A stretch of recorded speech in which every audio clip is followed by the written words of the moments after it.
コが取れない。いただきます。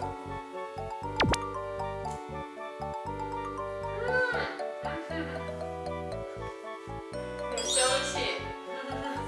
一人で食べたいと思います。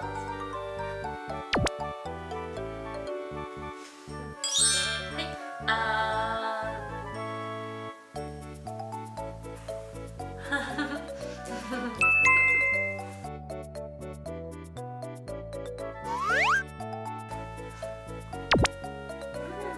これは問題ものの何でしょうか。美味しい。合いますね。なんか幸せな気分。一応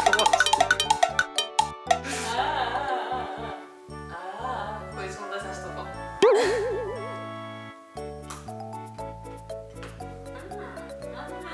美味しいです。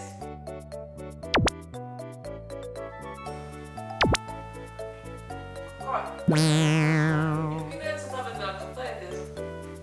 プリン食べます。おお、プルプル。クリームと一緒に食べると美味しい。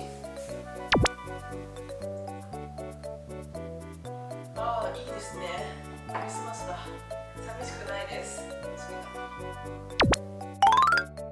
じゃあ今回イオンの商品でケーキ作りましたけど、感想はどうですか？美味しかったです。結構豪華にできますよね。結構映えな感じで、このいちごここに置いたらよかったですね。おすすめです。すごい美味しかったんで、皆さんもぜひお家で作ってみてください。今年はお家でクリスマスを楽しみましょう。